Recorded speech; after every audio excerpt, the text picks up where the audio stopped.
రాజకీయాల్లో హత్యలుండవంటారు. ఆత్మహత్యలు మాత్రమే ఉంటాయంటారు.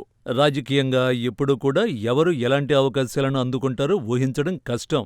కొన్నిసార్లు అనుకోకుండా అందలం దక్కుతుంది. కొన్నిసార్లు ఎంత ప్రయత్నించినా అవకాశం దక్కదు. వైసీపీ ఎంపీ విజయసాయిరెడ్డి రాజ్యసభకు రాజీనామా చేసి సంచలనం సృష్టించారు. రాజ్యసభ సభ్యుడిగా మరో 3 ఏళ్లు కొనసాగేందుకు ఆయనకు అవకాశం ఉన్నా పదవికి రాజీనామా చేసి సంచలనం రేపారు. వైఎస్ జగన్మోహన్ రెడ్డికి అత్యంత ఆప్తుడిగా ఉన్న విజయసాయిరెడ్డి ఆ తర్వాత ఆయనకు దూరమయ్యారని తాజా పరిణామాలను బట్టి తెలుస్తోంది.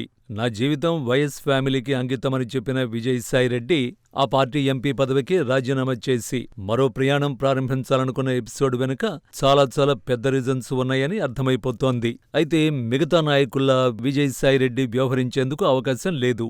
జగన్మోహన్ రెడ్డిని తిట్టేందుకు, వైసీపీపై బురద జల్లేందుకు ఆయన సిద్ధపడకపోవచ్చు. ఎందుకంటే ఒక చార్టెడ్ అకౌంటెంట్ని రాజకీయంగా ఎంతమేర పైకి తీసుకెళ్లాలో అంతలా వైసీపీ ఆయనకు అవకాశాలిచ్చింది. అందుకే ఆయన వైసీపీ విషయంలో మౌనమే నా భాష ఓ మూగ మనస అన్న ట్యాగ్లైన్ పాటించే అవకాశం ఉంది. విజయసాయిరెడ్డి కొత్త ప్రయాణం మొదలు కాబోతోందని ఇటీవల ఉపరాష్ట్రపతి జగదీప్ ధన్ఖడ్ హైదరాబాద్ పర్యటన సాక్షిగా నిజమైంది. బీజేపీ పెద్దలతో సాయిరెడ్డికి ఉన్న సంబంధాలు ఏంటన్నది ఒక్క పిలుపుతో తెలిసిపోయింది. అడ్వాన్స్ కంగ్రాచ్యులేషన్స్ అంటూ ఉపరాష్ట్రపతి చేసిన వ్యాఖ్యల వెనుక పెద్ద కథేదో కూడా ఉందని అర్థం చేసుకోవలసి ఉంది.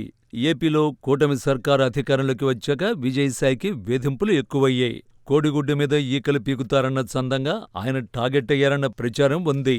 అయితే ప్రస్తుతం విజయసాయిరెడ్డి రాజకీయంగా తీసుకున్న నిర్ణయం ఇక ఎవరికీ సాధ్యం కాదనుకోవాలి. త్వరలో సాయిరెడ్డి కాషాయ జెండా కప్పుకోబోతున్నారనుకోవాలి. తాను ఇక రాజకీయాలకు గుడ్ బై చెప్తానని విజయసాయిరెడ్డి చెప్తే ఎవరు నమ్మాలి? రాజకీయాన్ని ఒళ్లంతా పులుముకున్న ఈ నెల్లూరు పెద్దారెడ్డి పోయిన చోటే వెతుక్కోవాలన్న లక్ష్యంతో అడుగులేస్తున్నట్టుగా కనిపిస్తోంది. తన రాజీనామా వెనుక ఎవరున్నారో పెద్దగా చెప్పాల్సిన పని లేదు. రాజకీయంగా వైసీపీ పని అయిపోయిందన్న భావనలో విజయసాయి ఉన్నారు. విజయసాయి ఓ రకంగా చెప్పాలంటే సుజనా చౌదరి, సీఎం రమేష్ తరహా. వారిద్దరూ చంద్రబాబుకు అత్యంత సన్నిహితంగా ఉంటూనే బీజేపీలో ముఖ్య నాయకులుగా చలామణి అవుతున్నారు. అయితే విజయసాయిరెడ్డి మాత్రం బీజేపీలో చేరినప్పటికీ జగన్మోహన్ రెడ్డితో అలా ఎంతవరకు ఉంటారో చెప్పలేం. విజయసాయిరెడ్డికి గవర్నర్ పదవి దక్కబోతుందన్న ప్రచారం కొంత జరుగుతోన్నా ఆయన పూర్తిగా అస్త్రసన్యాసం చేసే వ్యక్తి అయితే కారు. వాస్తవానికి ఆయనకు తమిళనాడు గవర్నర్ పదవి ఇస్తారని కూడా ప్రచారం జరుగుతోంది. ఏమో గుర్రం ఎగరవచ్చునేమో అన్నట్టుగా వ్యవహారం మారొచ్చు.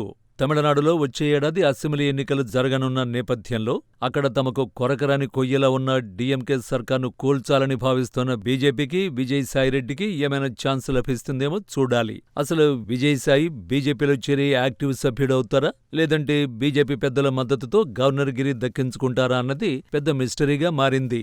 అయితే విజయసాయిరెడ్డికి అవకాశం ఖచ్చితంగా రాబోతుందన్నది నిజం.